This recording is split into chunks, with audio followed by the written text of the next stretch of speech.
Hola, buenas noches, ¿cómo están? Feliz miércoles 16 de octubre. Estamos aquí transmitiendo esta videocolumna o videoanálisis para dar contexto a la información que el día de hoy pues está recorriendo todas las salas de redacción y todos los comederos políticos y sindicales de hoy.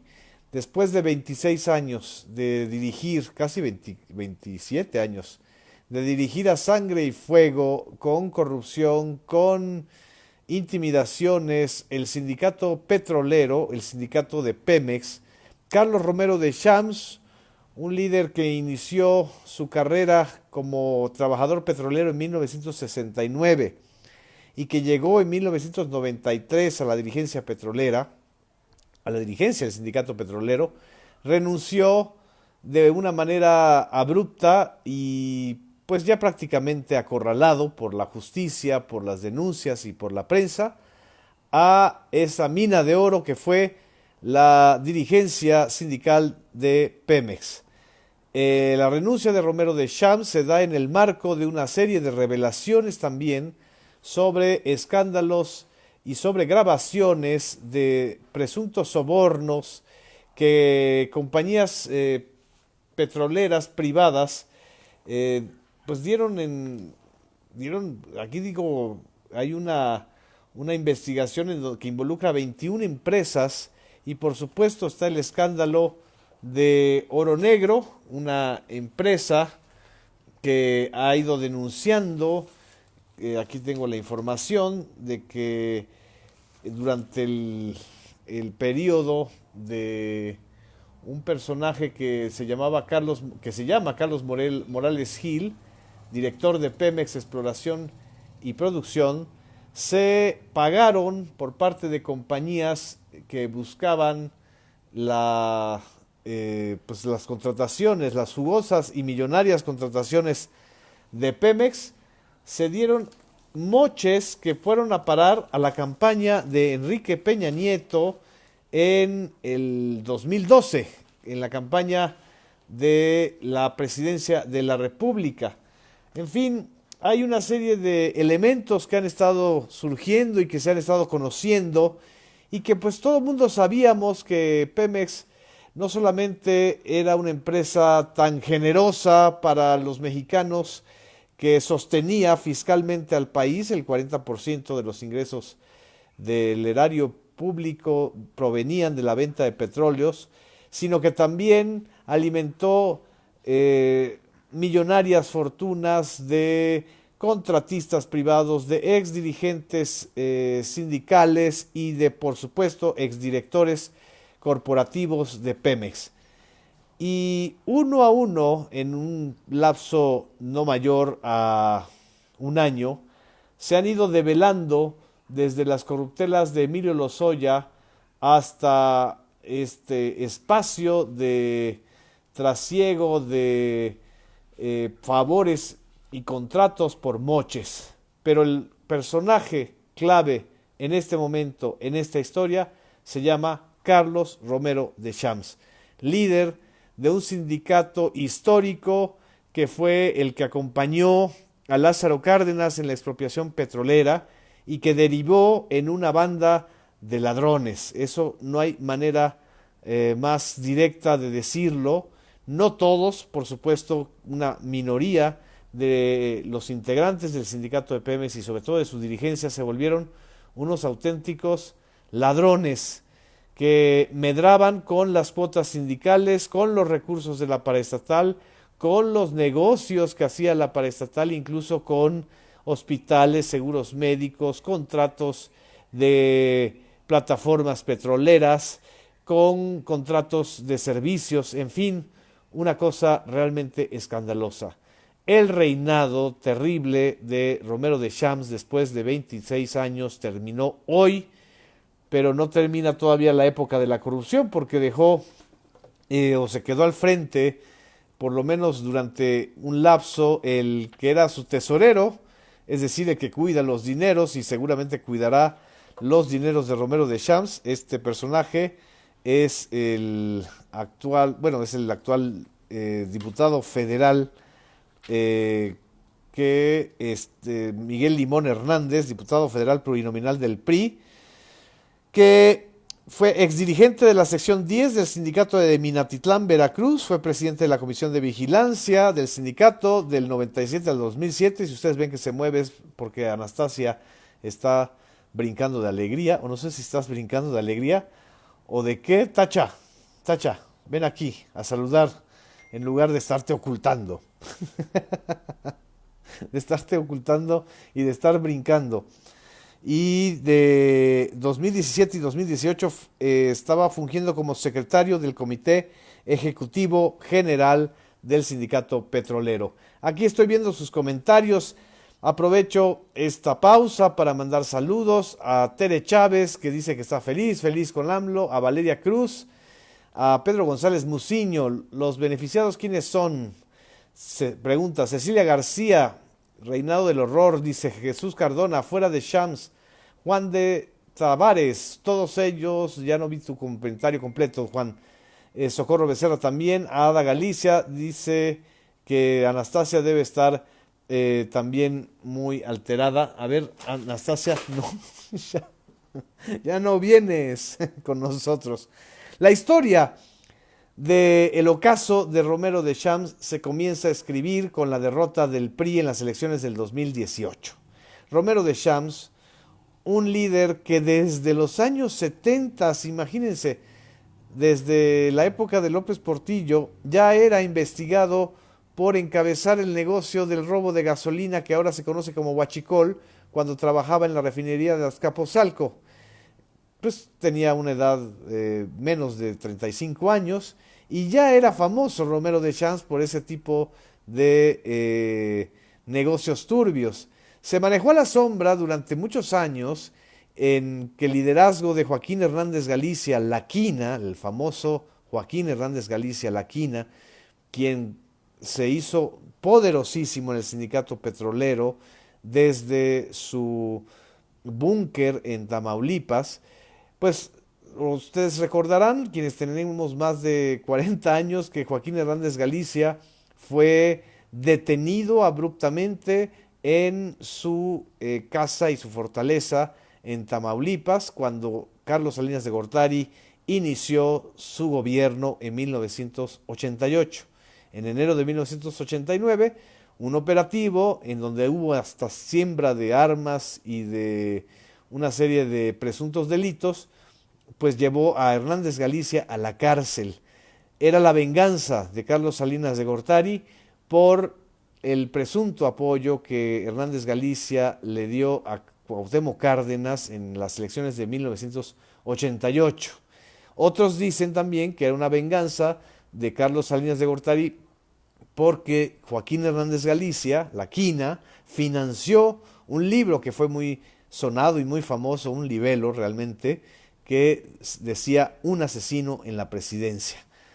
Ese librito que decía Un asesino en la presidencia recordaba un episodio de la infancia de Carlos Salinas de Gortari, cuando junto con su hermano Raúl Salinas asesinaron de manera involuntaria, según esto es la historia, a la señorita que trabajaba en los servicios domésticos de la familia Salinas de Gortari. Ese libelo pues le costó a Joaquín Hernández Galicia la libertad y la dirigencia sindical. Estuvo un lapso breve Salvador Chava Barragán, que venía del grupo de La Quina y que pues prácticamente desmanteló el quinismo en las secciones petroleras, y luego llegó nada más y nada menos que Carlos Romero de Champs.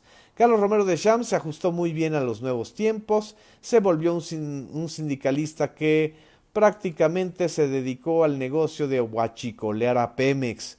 No defendió ni la soberanía, ni la autonomía, ni la fortaleza de Petróleos Mexicanos, cuyo debilitamiento empezó a ser cada vez más agudo desde el sexenio de Ernesto Zedillo, y ya no se diga en el sexenio de Enrique Peña Nieto, cuando la reforma energética consumó prácticamente el desmantelamiento de la principal empresa productiva del Estado mexicano, que es Pemex, bajo el argumento de que la corrupción hacía ineficaz a Pemex, pero justamente nunca quitaron o relevaron o hicieron algo para quitar a ese emblema de la corrupción de Pemex, que fue durante casi 3 décadas el señor Carlos Romero Deschamps. Carlos Romero Deschamps fue el artífice, el protagonista del famoso Pemex Gate. Para quienes no recuerdan, el Pemex Gate fue esta historia de una transferencia o un desvío de recursos de 500 millones de pesos del sindicato petrolero a la campaña de Francisco Labastida Ochoa en el 2000, cuando perdió junto con el PRI, perdió la presidencia de la República frente a Vicente Fox. Y lo curioso es que Vicente Fox, en lugar de desmantelar los cacicazgos sindicales o de favorecer la democracia sindical, pactó con Romero Deschamps, como también pactó con Elbester Gordillo, como también pactó con otros dirigentes heredados del salinismo. Y bueno, qué decir del periodo de los 12 años panistas, en donde Romero Deschamps se hizo todavía más rico, más poderoso, más intocable.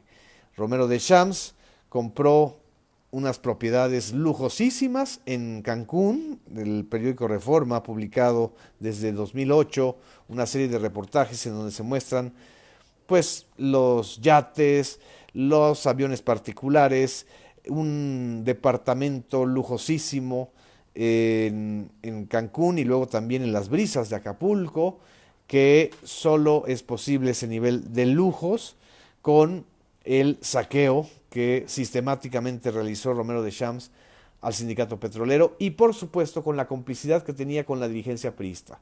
El PRI siempre salió al rescate de Romero Deschamps porque necesitaba el dinero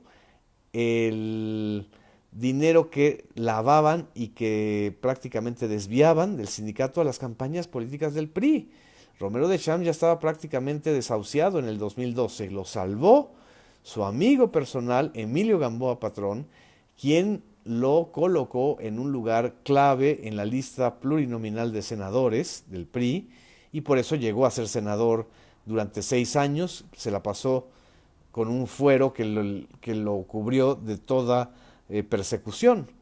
Cuando llega Morena al poder, cuando Andrés Manuel López Obrador triunfa en las elecciones del 2018, la situación para Romero Deschamps se comienza a complicar porque ya no tiene fuero, ya no tiene una interlocución ni un pacto de impunidad y de complicidad con los que están llegando, trata de buscarlo, evidentemente pues no lo logra. Nunca hubo una mala relación pública con López Obrador, pero nunca hubo tampoco una foto o una imagen de López Obrador con Carlos Romero Deschamps.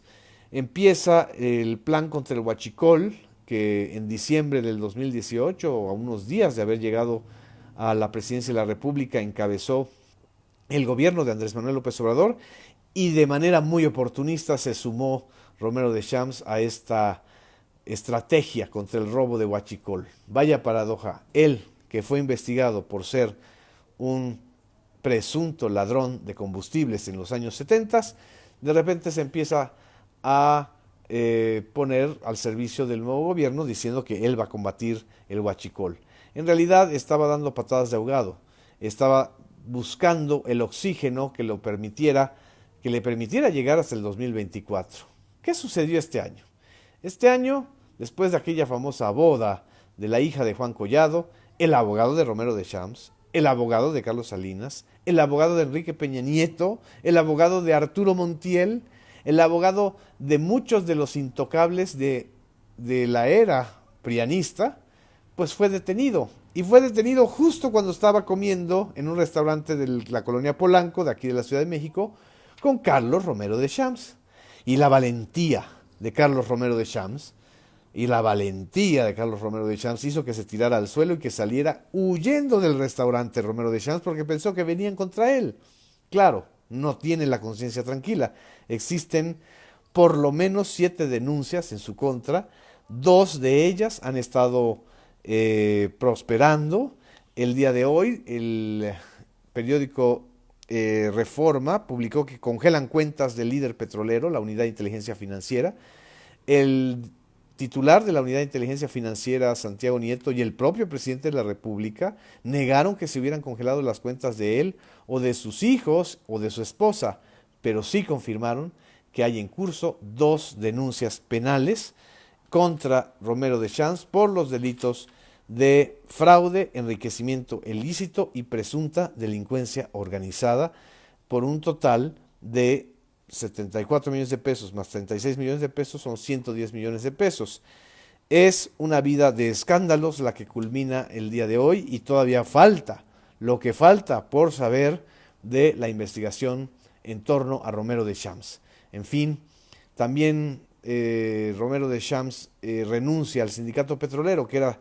La renuncia no es algo solamente simbólico, es lo que le daba la protección o el marco de protección para ser un intocable. Y bueno, al renunciar, pues se vuelve vulnerable, igual que lo es ahora Eduardo Medina Mora, el ministro de las televisoras, el ministro peñista, panista, el ministro de los grupos de poder fáctico, que al renunciar a su cargo como ministro de la Suprema Corte de Justicia, perdió también el fuero y va a enfrentar también unas investigaciones muy complicadas y muy complejas sobre tráfico de influencias y presunto enriquecimiento ilícito. En fin, este es el panorama general, esto es lo importante de lo que está sucediendo en el sindicato petrolero. También hay un nuevo sindicato que no tiene que ver con el PRI, que no está afiliado orgánicamente al PRI y que está buscando la titularidad del contrato colectivo de los trabajadores de Pemex. En fin, y a renunciar, ¿quién viene? Me pregunta Cecilia. Ya comenté que el que está ahorita al frente de la Secretaría General es Miguel Limón Hernández, diputado federal del PRI, exdirigente de la sección 10 del Sindicato de Petroleros en Minatitlán, Veracruz, y por supuesto, hombre de las confianzas de Romero Deschamps, que fue secretario tesorero de 2017 a 2018. En fin, aquí Lilia Méndez me pregunta, y bueno, ¿le dieron luz verde a Santa Lucía o no? Ay Dios, ese es otro tema, ya lo abordaremos después. No entiendo por qué renuncian si eso los hace vulnerables. Bueno, están renunciando porque evidentemente está tratando de, pues de una negociación política a cambio de que no afecten más sus cuentas o su riqueza personal. Dice que ojalá lo refundan, y también a Medina Mora. Ada Galicia también aquí nos hace un comentario. Sergio Gutiérrez dice que conserva su puesto de senador. No, él ya no es senador. El Senado terminó, o sea, el periodo de senador de Romero Deschamps culminó en 2018. Es lo que estoy comentando, que él de última hora logró colarse como senador plurinominal del PRI en 2012 y el periodo pues terminó en 2018. En fin, esto es el contexto. Es exactamente lo que está sucediendo en un proceso de transformación del país. En fin, muchas gracias por su interés, espero que compartan este análisis del día de hoy, y aquí vamos a seguir cada vez que podamos haciendo estas videocolumnas y videoanálisis. Muchas gracias.